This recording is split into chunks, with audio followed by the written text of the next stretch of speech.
what does time tell us? The period of pulse, repetition. Okay, so those are all parameters, yes, that's right. Okay, but when it comes to imaging, what does time tell us? What is time equal to? I know you wanna say it, so you just say it.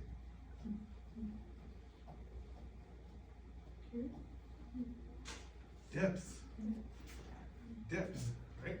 The longer it takes for an echo to return to the transducer, the deeper it is, right? Okay, so we need to understand that. That's why we need to understand pulses and how they're measured, why they're measured, because it's relative to our image. Okay? Pulse operation is defined by the parameters that specify the timing of when to turn on and off the transmitted pulse. Okay, so when do we turn the pulse on?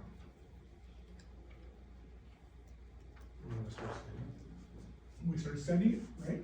And what else? Which other time? So I sent a pulse, it turns on, and then it turns off. What turns it back on again? Like that? When it's received. When it's receiving the pulse back, right? Okay, so it goes from an electrical impulse that hits the PZT, right? That hits the crystal, causes the crystal to vibrate.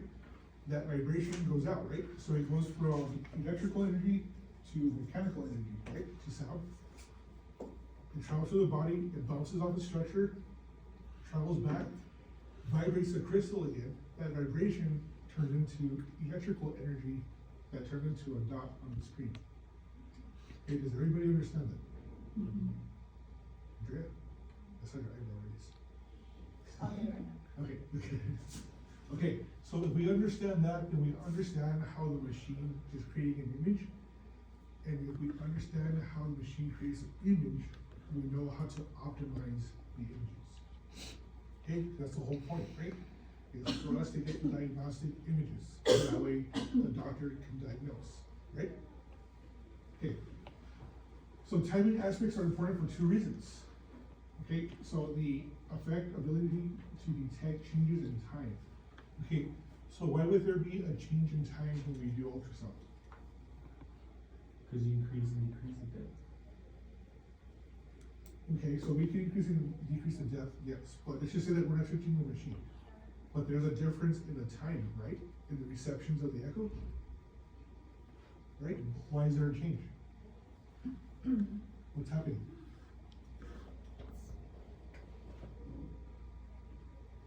Just imagine that you're All the traveling.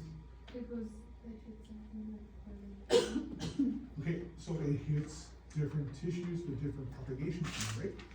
So if there's a different propagation speed, there's gonna be a different time that echo returns back to the transducer. Okay, so that change in time tells us what type of tissue we're looking at. Okay, so that's why when we're looking at the thyroid or the liver, everything is homogeneous pretty much, right? Because they're all going through soft tissue at the same propagation speed. But when we look at the gallbladder, what does the gallbladder look like? Like a cork, like that. Because it's a change in time, the propagation speed changed. Okay, so those differences in times gives us a different picture on the ultrasound screen, okay, on the monitor. And the effect of risk causing damage to tissues. Okay, so again, the longer we keep the ultrasound probe on the patient, the more we're exposing them to risk of tissue damage, okay? But again, that effect is very, very minimal, okay? Motivation for creating pulse waves is to overcome range ambiguity of continuous wave operation. Okay, so before there was pulse wave, there was continuous wave. And that would just tell us that there's an echo. Okay, is that useful? Not really, okay? For vascular applications, yes.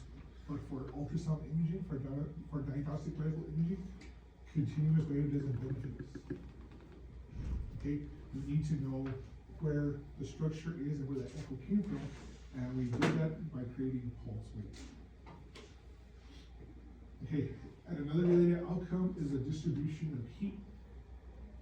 Okay, so have you guys ever got a hot tortilla?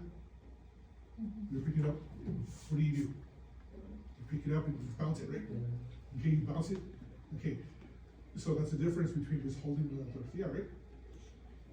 Okay, if you hold the tortilla, what happens? It burns you, right? But if you're bouncing back and forth, then it doesn't burn you, right? Because you're distributing the heat over an amount of time, which is the same thing as a pulse. So each time you hit the tortilla, that's a pulse. Okay, so each of those pulses does get some heat, but it distributes it over an amount of time. Okay, to minimize the effects of other effects.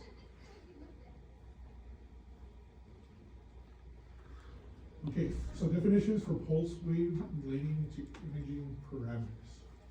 Okay, so we need to know what all of these are.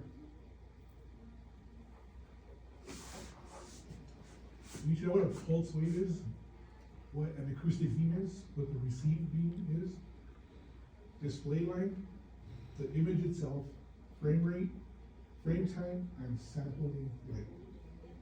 You guys know these terms? Some of them, right? Okay, so at least we have somewhere to start. Okay, so pulse waves. Pulse waves have what? On and off time, okay? So pulse waves, so it's any modality that turns a transmitter on and off periodically to reduce range ambiguity. And what is range ambiguity? Continuous, right? Okay, but what is range ambiguity? It doesn't make an image? It doesn't make an image because we don't know where the echo came from, right? We don't know where the echo came from. Sorry, do you guys know what ambiguity means? To be ambiguous? No? It's to be unknown, okay? Like, there's an assumption, but it's unknown, okay? Pulse waves are used in pulse wave Doppler, color Doppler, 2D imaging, 3D imaging, and EMBO, okay? So it is used in all of these modalities.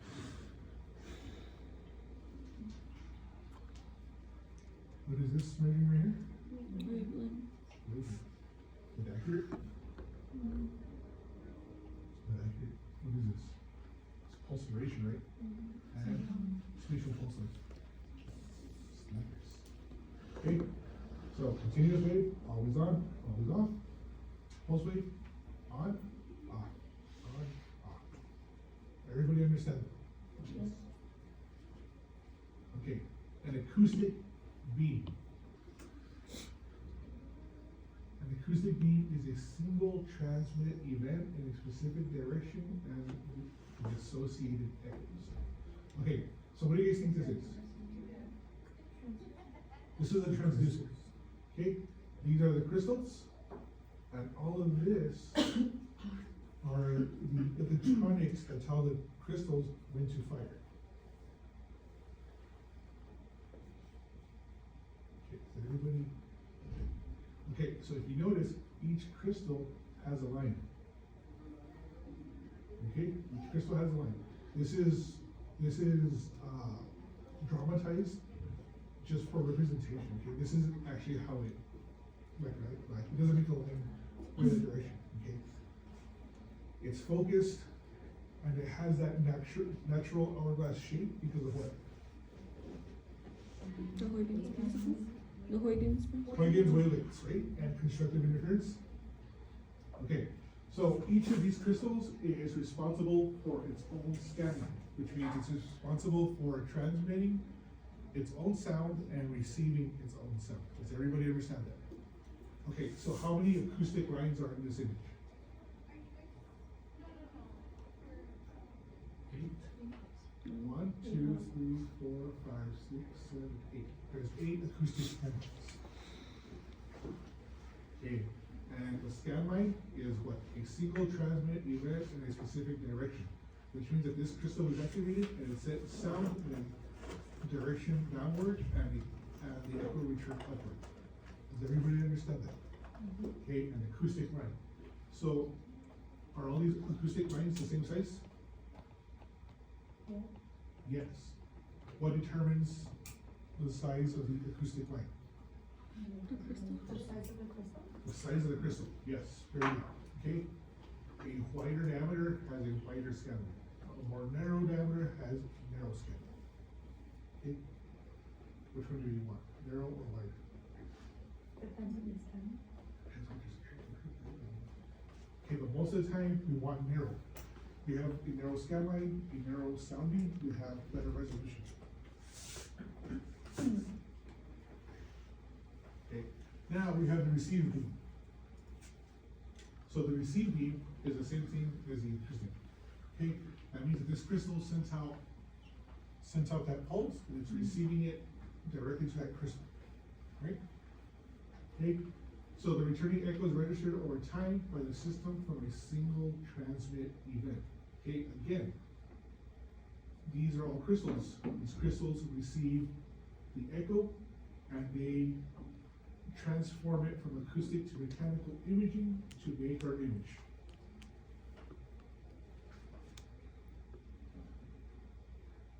Does everybody understand that? Okay, we have our display line. Okay, so what do you think a display line is? The image? What we see. What we see, yes, okay, so according to how many acoustic or, how many beams we have active, we will have a display line, okay?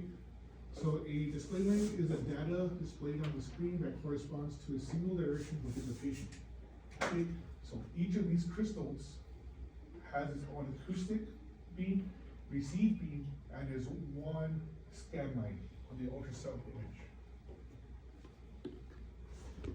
Okay. For 2D imaging, there is one directional correspondence between transmit and receive lines. Okay, so that means that this crystal sends out an acoustic line, receives the echo, and it shows that line on the ultrasound screen. Okay, so if you look at this PowerPoint on your laptops, we're gonna see that each of these blocks is a scan line. Okay, that's from one crystal. Okay, so here we have one scan line. And here we have how many of our scan lines they activated, and here we have all of the crystals activated at one time. Okay, so in complex imaging such as Doppler, we can gather information from multiple directions. Okay, so what Doppler does is it gathers the information from different crystals and puts them together to make one image. Okay, but for regular 2D imaging, each scan line is responsible for sending out its own pulses and receiving its own echoes to make its own image. Okay, this is a display line. So which one here has the best resolution? Bottom right. Huh? The bottom right. Bottom right, this one right here, right? Okay, so we can see the entire image here. What is this? The confluence. The confluence. The confluence, the corresponding confluence. This is the vein, this, That's the name. Aorta. That's the. aorta cerebral. Yep. Yes. Okay, now we have frame time. You guys remember frame time?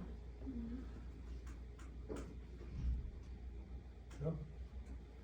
So frame time, or T-frame, is the time it takes to make one frame, one image.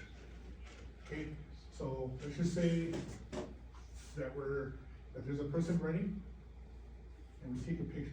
Oh, well, you guys don't probably know what the disposable cameras are, right? You guys remember those disposable cameras? Yeah. So you have to take a picture, then you have to roll it. Wind it, You wind it, Oh. and then take a picture, and then wind it, and take a picture, and wind it. Okay, so the time it took to take that picture was you pressing the button and winding the camera. Now, with an iPhone, all you do is just press the button, right? And now we can even take video, okay? So those videos have frames, it has a frame check. Okay, so it's not just a person running, right? It's taking pictures of the segments in that moment of time.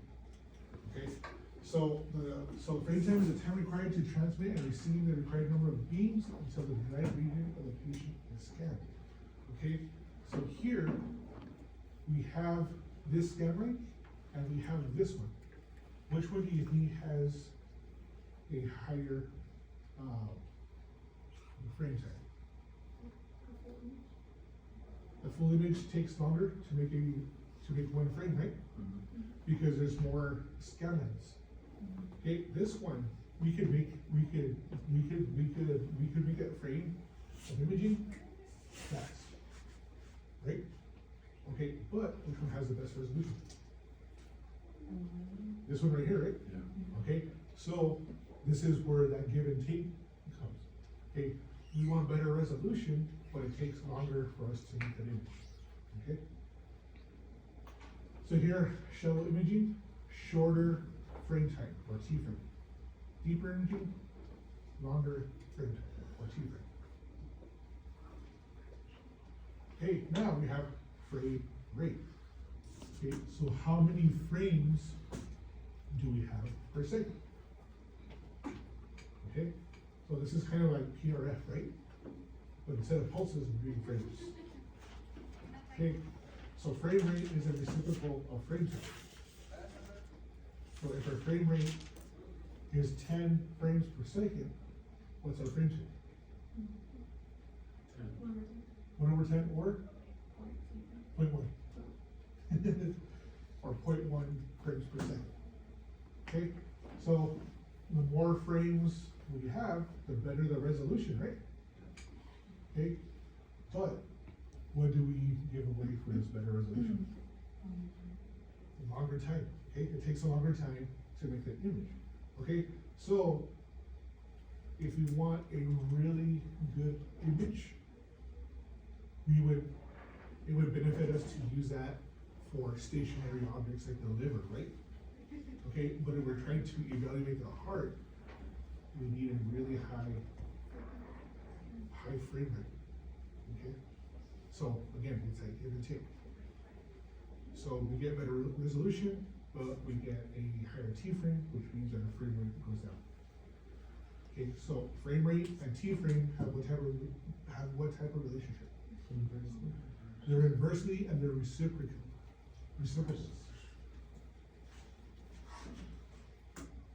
Okay, and here we have our sample rate. So the frequency at which signals are detected or assessed. Okay, the sampling rate determines the maximum frequency detectable without aliasing. Okay, so this means if our sample rate is set low, are we going to be able to see this image clearly?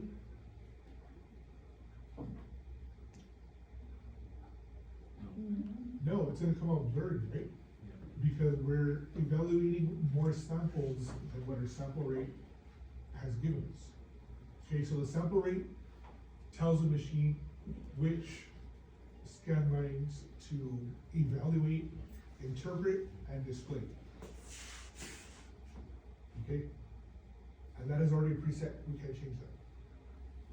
Well, actually we can change it, but in false way.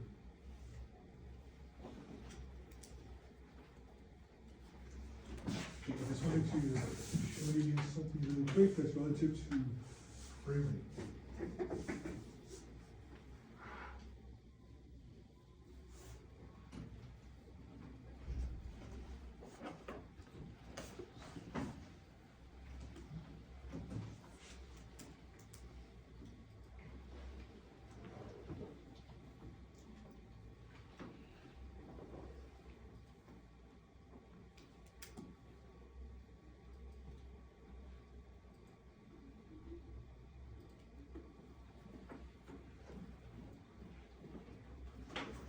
So,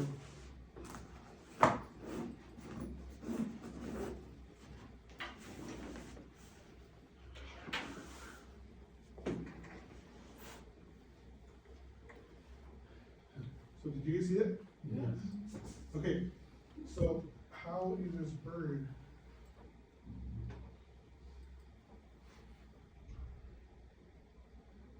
how's that bird hovering? This is flying really fast. There's a string attached. Reason of it? That it's flying really fast and it's like slow or something? What do you think? It's like when the fan is It's- going really fast. Yeah, its wings are flapping faster than the frame rate. So, yes, it's going extremely fast, but what's happening is that when the bird puts the wings down, it's the same frame rate as this camera. Yeah. Okay, so it's not capturing the up and down, it's just capturing the down and putting it together to make it look like it's hovering. Okay, so we just say that that's good resolution or poor resolution? Or, It's poor resolution, right? Because it makes it look like that bird is floating, which would freak me out if I saw it. Okay, so how would we get better resolution? for more, frame rates. per second. Increasing the frame rate, right? Which means that our T frame has to be shorter. There's another one.